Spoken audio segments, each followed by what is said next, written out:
Dresde, paraíso de los amantes del arte durante siglos. Destruida en una sola noche. El 13 de febrero de 1945, a tan solo 3 meses del final de la Segunda Guerra Mundial. Hasta hoy en foros de internet y manifestaciones se discute la interpretación de la noche del bombardeo. Fueron miles o cientos de miles de muertos. ¿El ataque británico-estadounidense se dirigía principalmente a objetivos militares?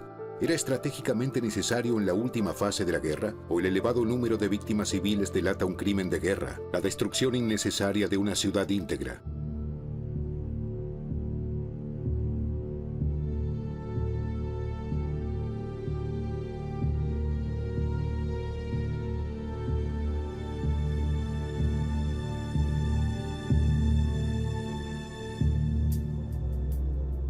El casco antiguo de Dresde, el castillo, el Zwinger, la iglesia de Nuestra Señora, que ya entonces era elogiada en toda Europa como lo mejor de la arquitectura alemana. Después de la noche del bombardeo solo quedaron ruinas.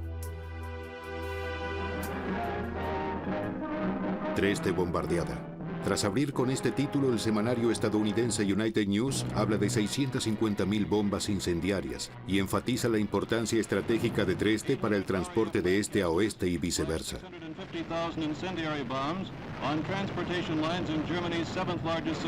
El primer informe de la Alemania nazi es completamente diferente. No ofrece datos militares, sino un lamento por la desaparición de una ciudad de cultura supuestamente pacífica. La diabólica voluntad destructiva de nuestros enemigos ha aniquilado su próspera vida. Ya nada vive en ella. Todo lo que para sus vecinos y visitantes era símbolo y encarnación de la hermosa y antigua ciudad barroca es parte del pasado. En la Segunda Guerra Mundial se produjeron algunos bombardeos británicos perfectos. El de Hamburgo fue uno, el de Kassel fue otro, el de Dresde fue el tercero. Fueron una rareza, pero eran lo que siempre se había planeado y querido. Eso fue el bombardeo perfecto de Dresde. Fue como una obra maestra. Estas fotografías son algunas de las pocas imágenes tomadas durante la noche del bombardeo. Aquí se ve la silueta de la estación central de Dresde. Enormes masas de fuego, personas como sombras oscuras. La tomó Hans Joachim Dietze, de 15 años. Entonces vivía al lado de la estación de tren.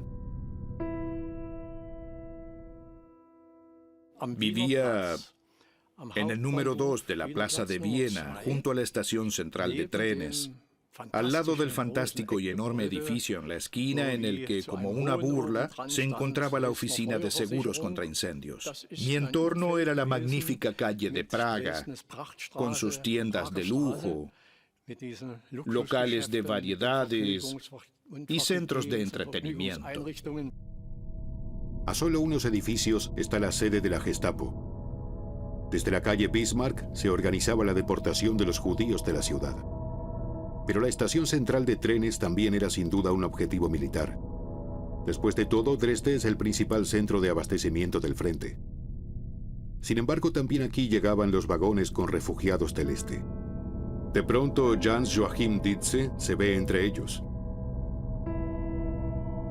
Los edificios que había detrás de la estación central recibieron varios impactos, por lo que tuvimos que refugiarnos en los sótanos durante muchas horas y rodeados de numerosos cadáveres. Más de 600 personas mueren tan solo en la estación central, asfixiadas, quemadas.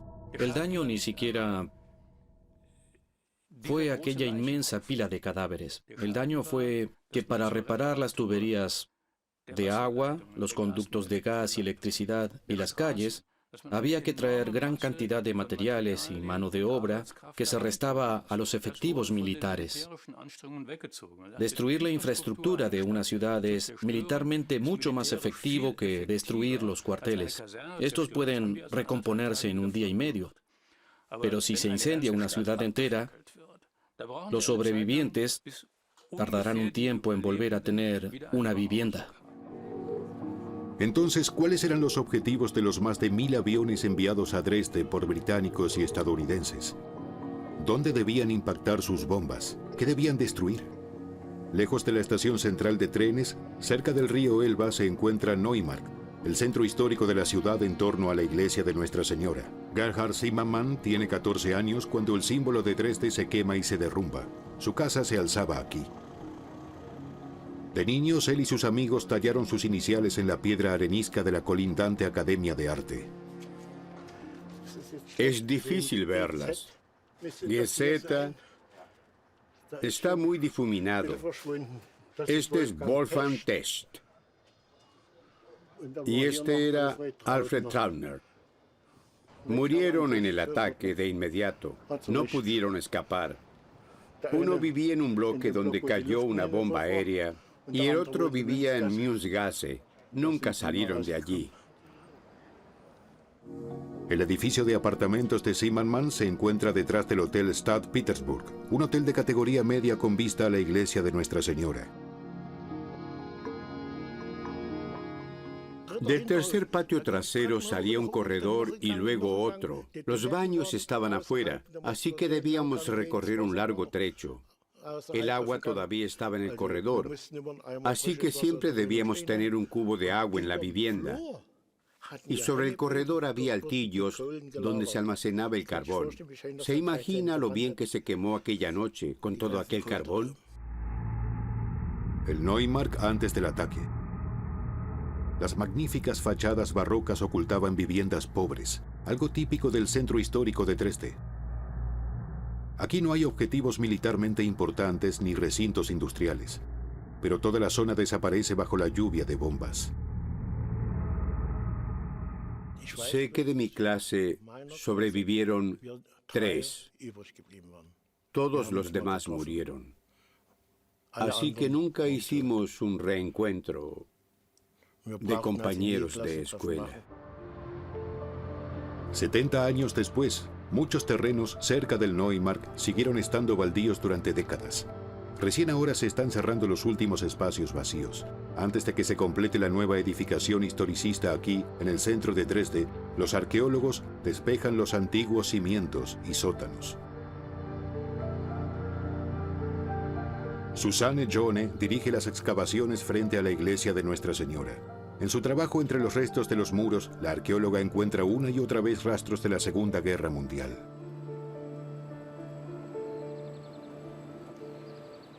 Aquí tenemos una máquina de coser y un letrero en el que se lee autorizada para la fabricación de los uniformes de todas las fracciones del partido nazi. Seguramente aquí hubo una sastrería. No podemos estar muy equivocados. Aquí hay una hombrera que debía pertenecer a un uniforme que se fabricó aquí. En el Neumarkt también se han encontrado botellas y vasos deformados, que sucumbieron a las altas temperaturas que se alcanzaron aquí durante la noche del bombardeo. El vidrio comienza a deformarse a partir de 600 grados.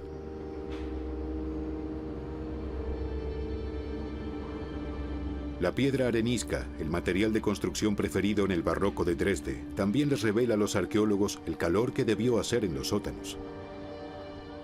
Aquí arriba todavía se ve muy bien la arenisca original, tal como la conocemos. Cuando se extrae tiene un color amarillo cálido y cuanto mayor es la temperatura, más tiende a adoptar un color naranja rojizo, a veces incluso rojo oscuro. Así que podemos suponer que hubo temperaturas de 800 a 1000 grados. Por eso la arenisca tiene este color tan rojo y se desprende. Miles de personas buscan refugio en los sótanos. Miles encuentran allí su muerte. Durante mucho tiempo se sintieron seguros en Dresde. No fue sino hasta finales de 1943, con los graves ataques sobre Leipzig y la cercana Freital, que las autoridades de Dresde comenzaron a prepararse para un ataque. Demasiado tarde. Desde hacía tiempo ya no se encontraba material para construir refugios antiaéreos a gran escala. Se reservaba para los esfuerzos armamentistas. Hacía tiempo que no tenía ninguna prioridad, como ya admitían sin rodeos las autoridades. Así que se improvisaba, incluso en una extraña confusión de competencias entre los cargos estatales y los del partido, entre las SS y los jefes de la policía, que tenían diferentes responsabilidades. Desde febrero de 1942 existe una directiva del Ministerio Británico de Aviación y se propone debilitar la moral de la población civil alemana bombardeando sus ciudades. Arthur Harris es el principal defensor de esta estrategia. Mucha gente dice que no puede ganarse una guerra con bombas. Yo les respondo que todavía no se ha intentado. Veremos quién tiene razón. Por decirlo de forma cínica, ya no se trataba de destruir las fábricas de armamento, que eran mucho más difíciles de bombardear, sino de matar a los empleados que trabajaban en estas fábricas. Se trataba de destruir la infraestructura de una gran ciudad para, en última instancia, debilitar su importancia militar, su fuerza de resistencia y su efectividad. Y de hecho, funcionó en gran medida.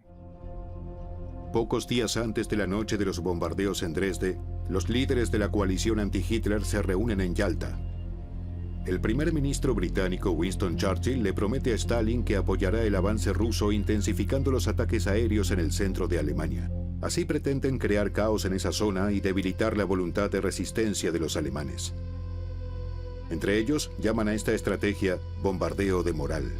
El fin de semana Churchill se reunió con Arthur Harris y vieron filmaciones aéreas de los restos carbonizados de lo que habían sido ciudades alemanas.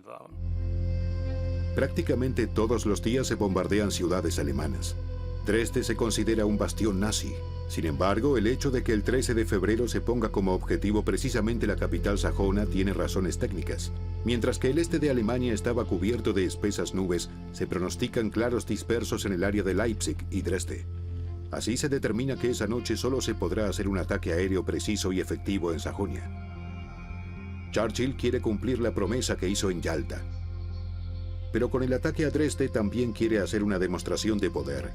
Quiere mostrarle a Stalin la fuerza destructiva de la flota de bombarderos británicos. Hitler estaba acabado. Y estaba claro que el verdadero vencedor en Europa sería Stalin. ¿Qué podían hacer para hacer frente a ese peligro potencial, a ese gigante? Solo había un arma que estaba en manos de la Alianza Occidental, y era la capacidad de reducir ciudades a cenizas. Sabían que a partir de entonces tendrían que convenir la batalla del futuro entre ellos.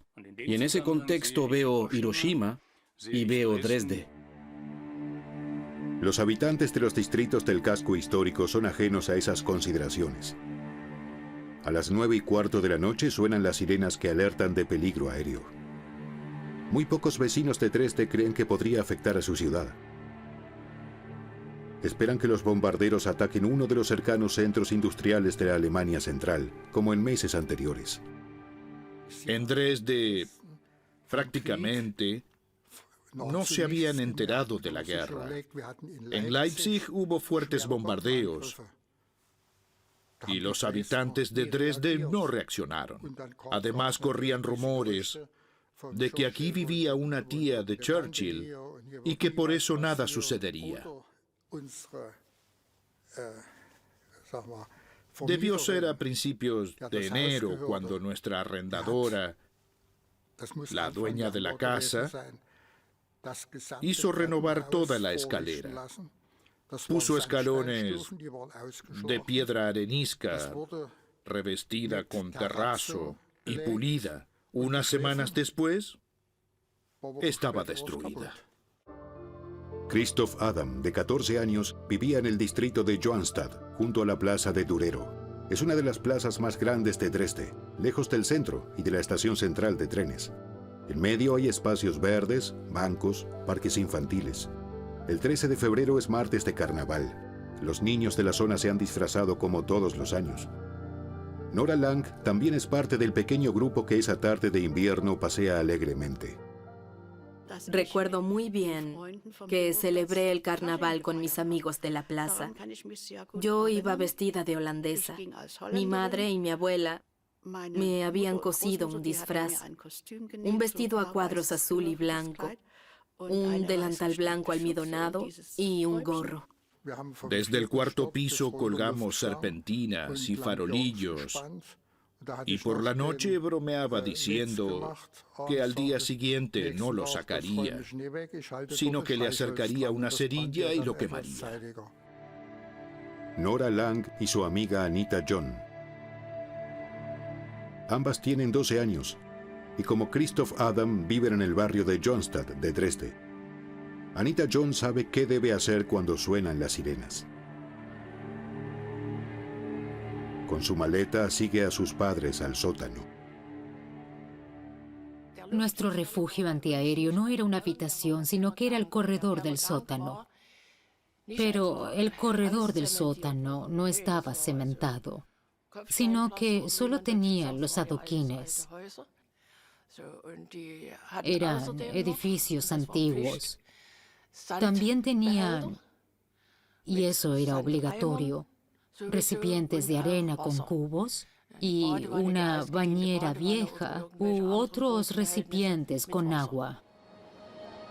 Aquí, frente a la iglesia, pueden verse en los sótanos abiertos las simples medidas con las que la ciudad intentó protegerse contra las bombas. Como medida de protección antiaérea, siempre que fuera posible en Dresde, se conectaban los sótanos entre sí.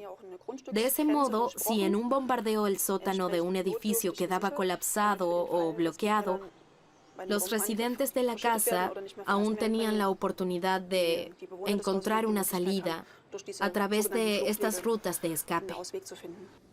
A las 21:59 las autoridades de protección antiaérea informan: unidades de combate enemigas en el área de Dresde-Pirna. Hasta entonces la ciudad ha sido bombardeada 3 veces, pero fueron ataques contra estaciones de tren e instalaciones industriales. En cambio, ahora los bombarderos de demarcación ingleses empiezan su trabajo sobre el centro de la ciudad. Quien aún se atreve a mirar por la ventana ve las primeras cascadas de luz blanca. Son los llamados árboles de Navidad, que descienden lentamente con sus paracaídas y sacan a la antigua ciudad barroca de la oscuridad de la noche. La avanzadilla británica ilumina el área de lanzamiento. Vimos cómo el cielo se volvió claro como el día, cómo el bombardero maestro lanzaba bombas de luz, cómo los árboles de Navidad, las cascadas de luz, iluminaban el cielo nocturno. Fue un espectáculo fantástico, fascinante. Para nosotros, fue la primera gran experiencia de un ataque con bombas de esa magnitud y alcance. Estas fotos aéreas de reconocimiento fueron tomadas por la Real Fuerza Aérea Británica en mayo de 1944. El Neumarkt y las calles que lo flanquean están en el centro del área objetivo. Aquí hay innumerables monumentos artísticos y culturales, pero en esta guerra, ninguna de las partes los tiene en consideración. La Alemania nazi fue quien comenzó la guerra aérea. Los escuadrones de bombarderos alemanes han estado cruzando el Canal de la Mancha desde 1940. Su objetivo, Londres y otras ciudades industriales británicas. Bombardean instalaciones militares, pero también zonas residenciales. Matan a más de 43.000 ingleses. Destruyen más de 1 millón de viviendas.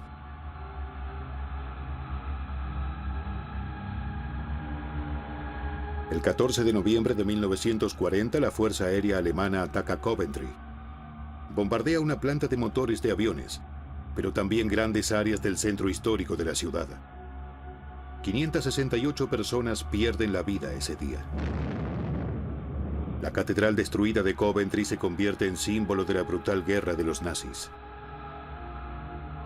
Todavía en febrero de 1945 siguen lanzándose cohetes B-2 sobre Londres. Si un cohete B-2 impacta en un bloque de apartamentos, mueren 200 personas al instante.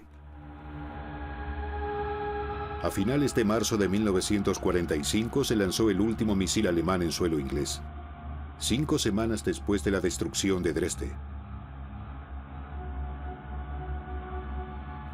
¿Cómo convencer a la población inglesa de detener la guerra aérea contra Alemania, porque ya casi había terminado y porque era inhumano proceder así contra la población de Alemania si todos los días se lanzaban cohetes B-2 a Londres? Por eso a los hombres que arrojan bombas sobre ciudades alemanas, sus compatriotas los consideran héroes. Hasta entonces, más de 50.000 soldados de la Real Fuerza Aérea Británica han muerto bajo la artillería alemana. Pero ahora, hacia el final de la guerra, la defensa aérea alemana ya no es una amenaza seria. Los aviones de combate de las Fuerzas Armadas alemanas están parados sin combustible en el aeródromo de Dresde-Klockche. Los cañones antiaéreos de Dresde fueron reubicados en el cercano frente oriental, donde disparan a los tanques rusos. Los bombarderos británicos tienen el camino libre. The raid that went horribly right. Es decir, el ataque salió terriblemente bien. Podían verlo todo. No había defensa antiaérea. La ciudad estaba allí desnuda, sin ningún medio para defenderse.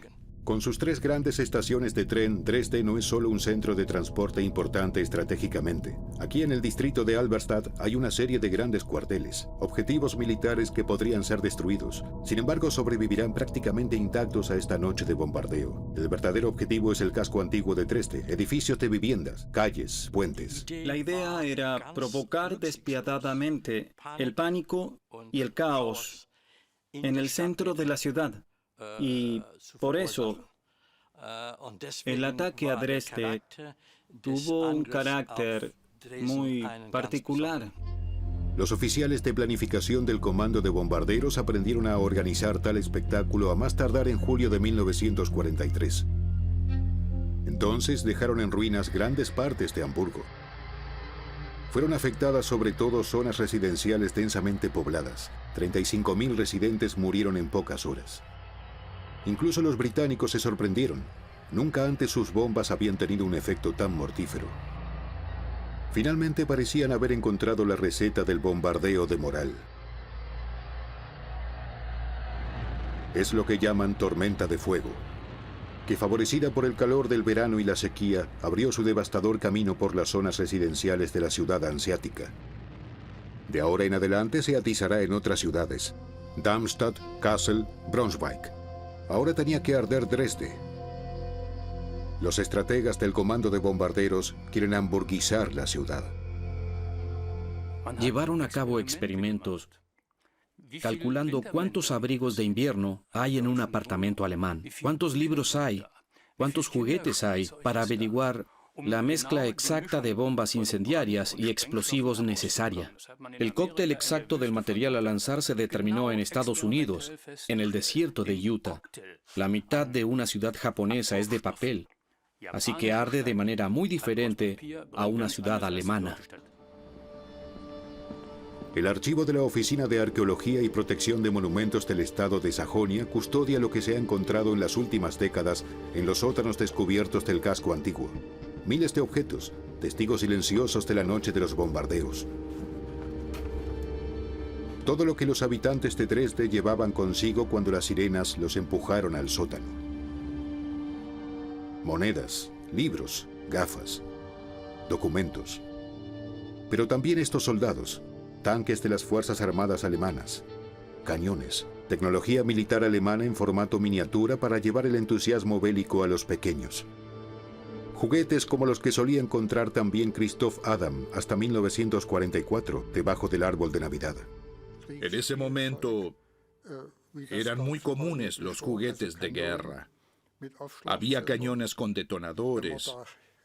Si ponías un casquillo o municiones en los cartuchos, salía un haz de fuego. Y cuando se prendía la granada, volvía a estallar. También tenía soldados, incluso una figura de porcelana de Hitler con cabeza extraíble. Por supuesto, me divertía mucho sacarle la cabeza.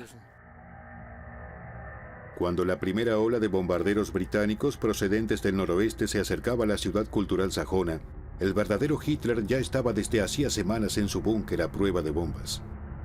Los habitantes de Dresde, en cambio, tenían que buscar protección en sus sótanos, como Nora Lang, que ahora, junto a sus padres y hermanos, escucha caer las primeras bombas en Johanstadt, Dresde.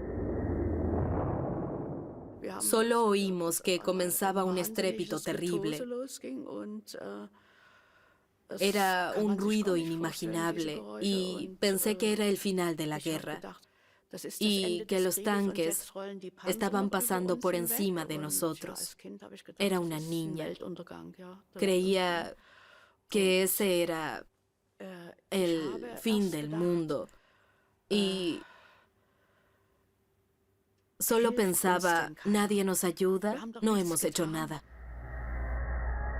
Una vieja caja registradora encontrada a poca distancia del castillo de Dresde. Entre los escombros de una tienda, las monedas que contiene son prácticamente polvo. Calles enteras aquí fueron víctimas de las bombas incendiarias británicas. A las 22:13 comenzaron a caer masivamente del cielo. Los hombres de la Real Fuerza Aérea necesitan apenas unos minutos para lanzar 881 toneladas de dispositivos incendiarios y explosivos sobre Dresde. Las bombas incendiarias se fijaban en los tejados y azoteas y prendían fuego a todo lo que era inflamable: muebles, vigas, artículos para el hogar. Cuando una segunda gran flota de bombarderos se acerca a Dresde alrededor de la 1 de la madrugada del 14 de febrero, ya no necesita orientación. La ciudad en llamas puede verse desde más de 80 kilómetros de distancia.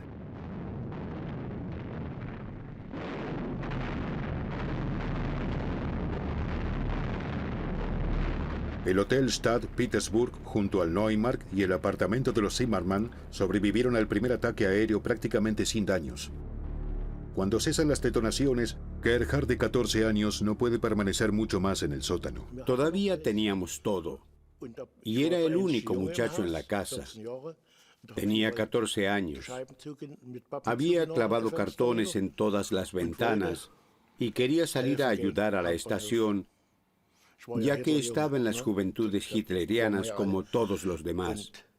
Por suerte, mi hermana mayor vino detrás de mí, me atrapó y me dijo, «Ni te atrevas». Habría salido justo en el segundo ataque, que destruyó la estación central de trenes por completo.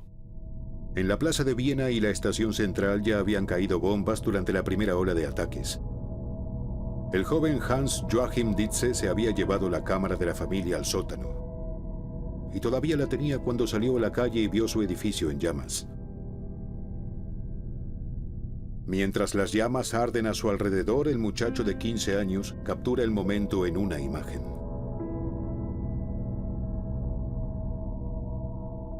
Solo quería fotografiar la casa otra vez. Presioné el botón del obturador y tomé la primera foto. Le seguirían otras. Quizás fue la conmoción de confrontarme repentinamente con el horror de la guerra. El edificio en llamas de la Escuela Técnica Superior. Estas fotos se tomaron entre las 11 y la 1 de la noche. Hans Joachim Dietze tiene 2 horas para documentar el colapso de su ciudad. Luego los bombarderos atacan de nuevo. La ciudad ya está muy destruida. Ahora dan la señal de alarma a voluntarios con sirenas portátiles. Escuchamos ese suave gemido y nos quedamos atónitos. No podía ser que en esta ciudad, que parecía arrasada por un huracán, volvieran a lanzar bombas. Pero entonces oímos de nuevo el rugido de los aviones. Esta vez los bombarderos británicos se acercan al centro de Dresde desde el oeste. Nuevamente caen miles de bombas incendiarias y explosivas sobre el casco antiguo, que ya está en llamas. A los que se habían quedado en los sótanos les sorprendió un segundo ataque que completó la destrucción. Provocó, de hecho, esa tormenta de fuego contra la cual ya no se podía hacer nada y de la cual era muy difícil escapar porque grandes zonas de la ciudad ardían. Una cámara a bordo de un bombardero británico documenta la segunda ola de ataques. Las llamas que inicialmente ardían aisladas se han convertido en alfombras de fuego que cubren calles enteras. La antigua Dresde, densamente edificada, ofrece las condiciones ideales para ser pasto de las llamas.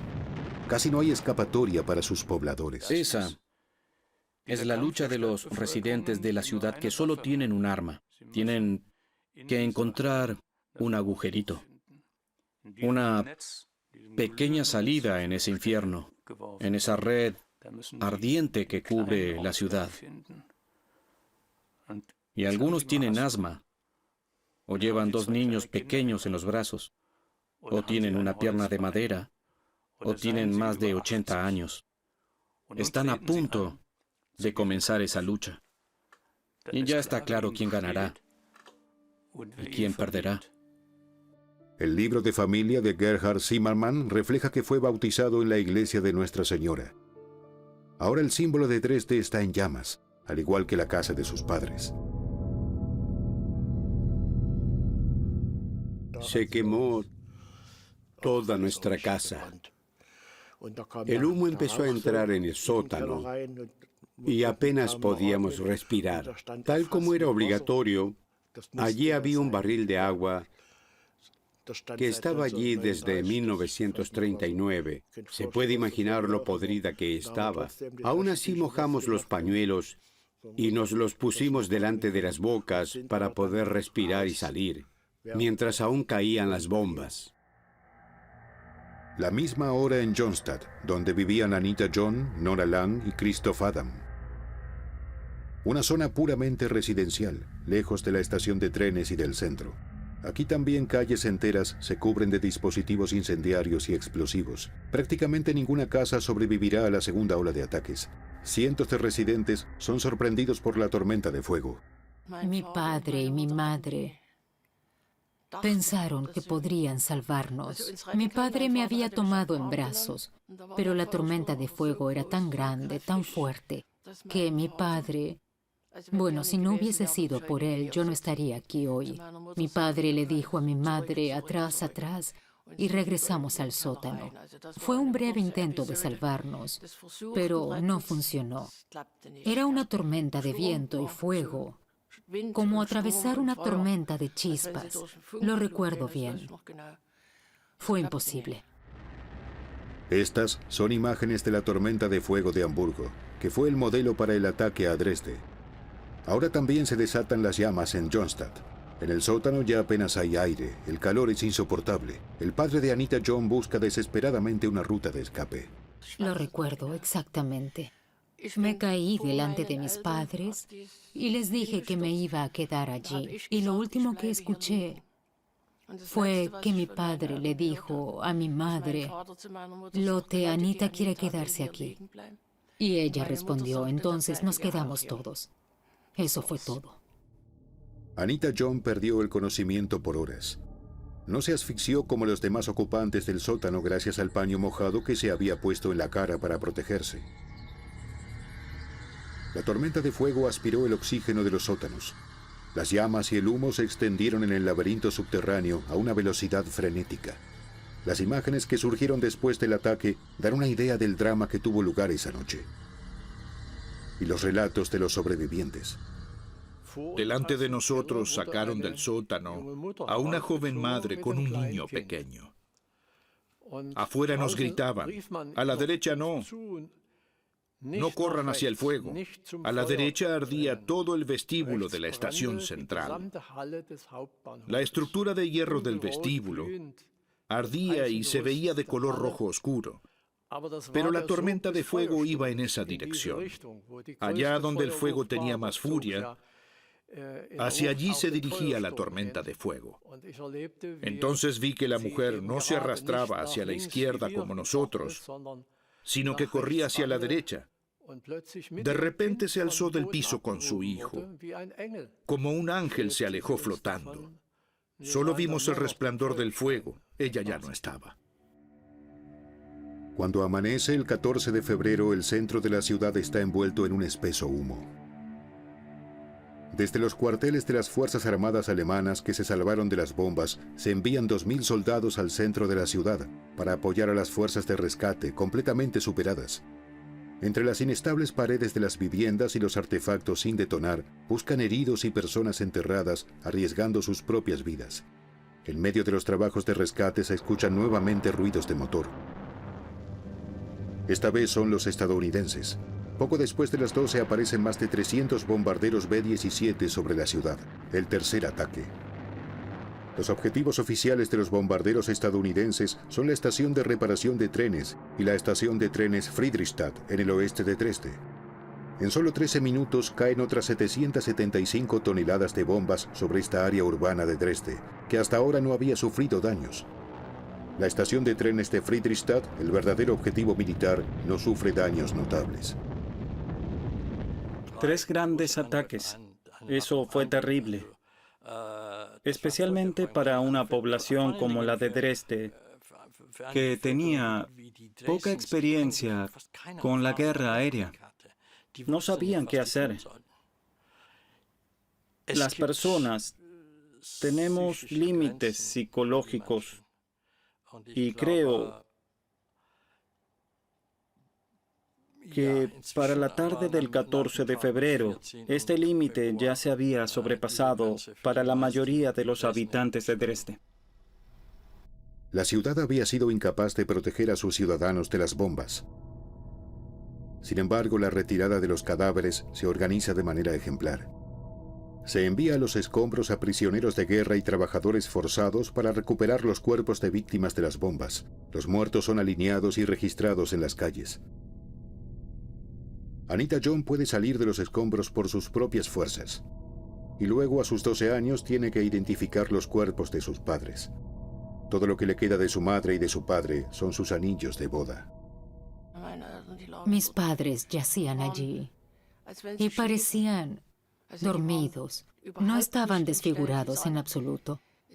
Sus cabellos y su ropa estaban algo desordenados, pero me tranquilizó reconocerlos.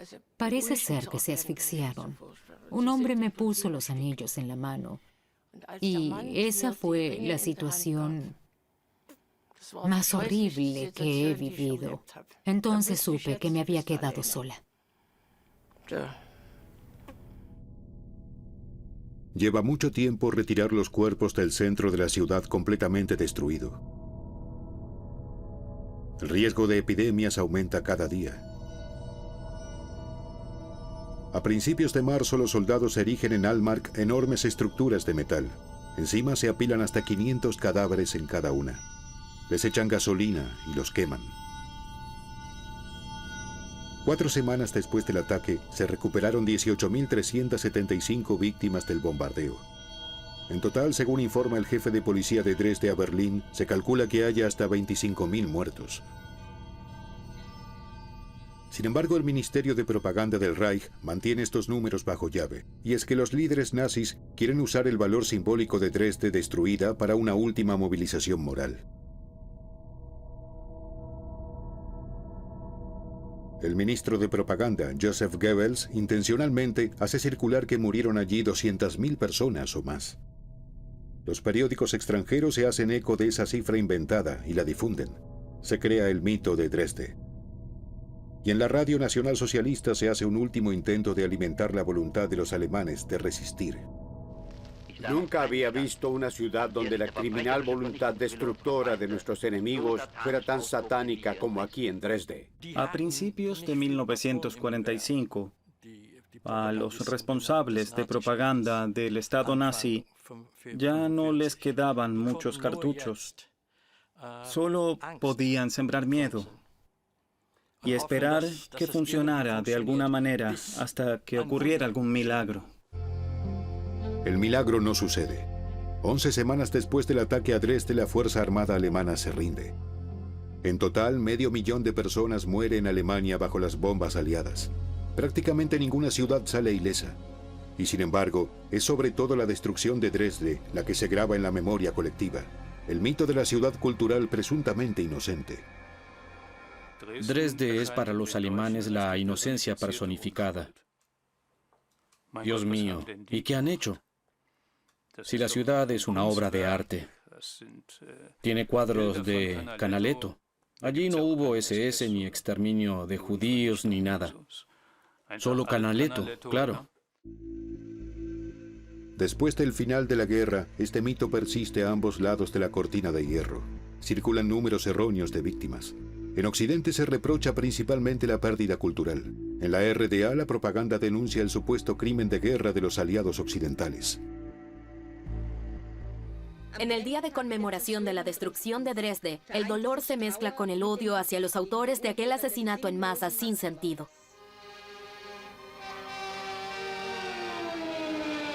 Las flotas aéreas angloamericanas atacaron una ciudad abierta llena de refugiados y heridos.